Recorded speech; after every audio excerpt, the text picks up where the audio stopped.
Hello everyone, my name is Beckett and welcome back to the channel. And today in Division 2, we have another build video for you guys and we are going to be checking out probably one of the best gear sets in the game. It's not Hunter's Fury, it is Negotiator's Dilemma. Never sleep on this. But before we get into the build, if you enjoy the content, hit that subscribe button. And if you liked the video or it helped you out, smash that like button. Now let's hop into the playstyle. So we're going to be using the Negotiator's Dilemma 4-piece. And if you have never used this gear set or you just weren't sure how it works, every time we critically hit an enemy, it puts a little mark. We can mark up to 3 people. And every time we hit one of those marks, it has to be a critical hit. So just regular damage, you need to make sure that. So you need to make sure we're at our critical hit cap and we're pushing that critical hit damage as far as we can go. So every time we critically hit, it's going to spread that damage around. So let's say I get a 300,000 critical hit.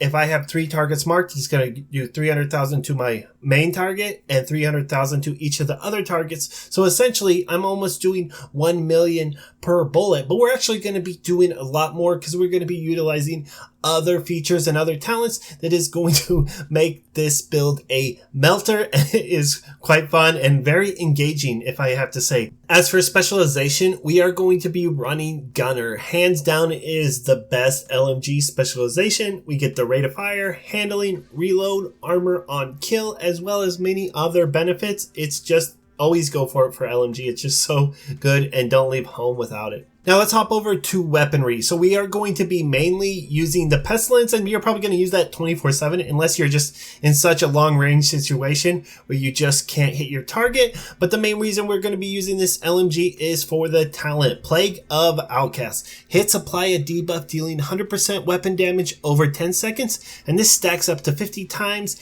And whenever someone dies with it or dies from it, all the stacks get transferred to a nearby enemy, and it's up to 25 meters. And that's pretty much anywhere in the vicinity. So if you're running a mission in the dark zone, anywhere, it is going to spread. I wouldn't use this build in the dark zone, but just so you know, you don't have to worry. It's going to hit something. It's going to go through walls. People who haven't even spawned or NPCs who haven't even spawned in the room are going to get this, and it works really good with Negotiator's Dilemma since we're always going to be switching targets. Technically, you should always have 3 debuffs going at once, but generally you'll have a lot more, and it looks like the whole group will have that just spreading everywhere, and it is quite fun to see. Now, one thing I want to mention about the Pestilence is the debuff that goes out is not a status effect, so it won't scale with anything like that, and it doesn't work like that, but you can put the debuff on electronics, so it's really good when we're using Negotiator's Dilemma. We can put 2 marks on regular NPCs, and then we can just nail like a turret or something, and we'll have that 50 stacks of Pestilence really easy because the turret's not going to move. It's just going to take all those bullets, and you can start spreading that huge dot all around the room. For my secondary, I just went ahead and went with the Baker's Dozen. It's just so good for marking those targets and if you're at those really long ranges, but I really never found myself switching too often unless I really needed to. There was a couple situations in certain missions, but otherwise just always keep that Pestilence on you. Let's take a look at the gear. So we are going to be using the 4-piece Negotiator's Dilemma. The one piece that you will need and is necessary to make this build pop is critical measures. Increased hostile negotiation damage to additional marked enemies from 60% to 100%. So every time we critically hit that marked target, all other marked targets are going to receive the same damage. Now, another great thing is whenever a marked enemy dies, we gain 2% critical hit damage, stacking up to 20 times. And this will go away when combat ends, but it is going to be no problem to get this up quickly. Now, for our chest, we are going to be using the Petrov named item, and it comes with the talent Perfect Brace, while in cover, weapon handling is increased by plus 50%. Now this is huge.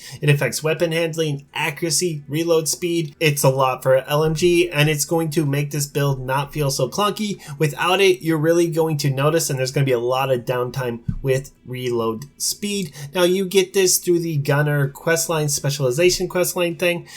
If you don't want to do that or you haven't done that yet, you can always just go farm out Petrov and just get a regular brace. It's only a 5% difference and it's barely noticeable. Now we have two choices. We can either use the Sawyer knee pads that will give us a 30% weapon damage buff, but we will be losing a red tier in place for armor, so we'll be a little more tanky and we're going to do a little less damage. But if you have the contractor gloves, I just prefer them. It's straight up, there's no ramp up, you're right there pumping out insane damage right off the bat, and we're not losing any critical hit chance. We don't have to put that inside any mods, so we can just pump up our critical hit damage that much higher. Now, when it comes to skills, I'm just going to say go with what you prefer. I do like using the assault turret because you are going to be pulling a lot of threat. Enemies are going to be noticing you very quick. So it's nice to just throw out a turret to kind of keep the enemies busy, because we are going to be dealing massive damage to multiple enemies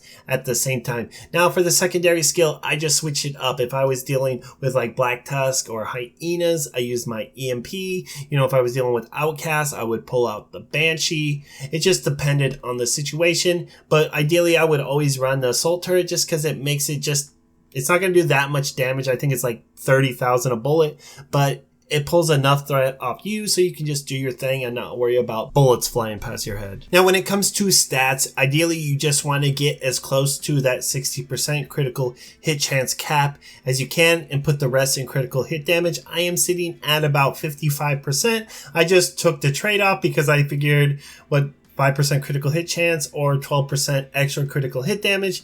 I just took the trade-off, and I really have no problem with marking enemies at 55%. But if you're really having trouble just getting targets marked, make sure you're at 60, so pretty much every bullet is marking something. Now, not everything can be good, so let's get into the ups and downs about this build. Although it's very engaging, we usually have to stay pretty far back, and we are going to be pulling a lot of damage and pulling a lot of threat, so you're going to want to stay in cover almost 90% of the time. Sometimes I will get out of cover, but ideally, if you're not in trouble or you're not on fire, don't move. You're not really going to want to be aggressive. You get up close, you're probably going to end up dead because we don't really have anything to keep us alive. I have a little armor regen on my gear and 10% armor on kill. That is not that much. Now, Negotiator's Dilemma has so much damage potential, but it also can do literally no damage if you're only in single target situations or you're just unable to keep those marks. You always need to have 2 to 3 marks up. You always need to have 3 marks up.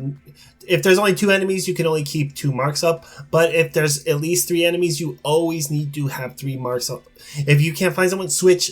It's better to lose like a little bit of damage and switch and make sure you're getting that extra mark out, because you're going to be doing so much more damage. It's like cutting your damage by 30%. So just make sure you always are marking up new targets, because things are going to be melting and dropping fairly quick. So just always keep your eye like, oh, I have 1, 2, 3. I'm good to go. And usually once I get 3, I'll go to the next one.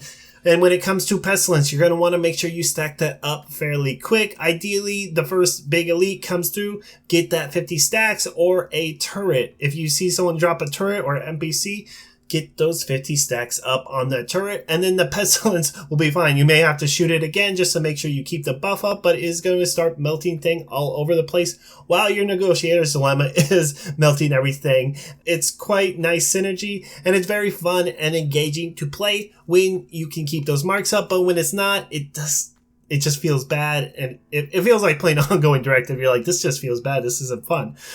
But that's the build. If you guys enjoy it, smash that like button. Make sure you hit that subscribe if you made it all the way through. And if you're looking for more build videos, I have a lot more on my channel. Tutorials, everything you need. If you're a new player, old player, come and check it out. I'm sure you'll find something to enjoy.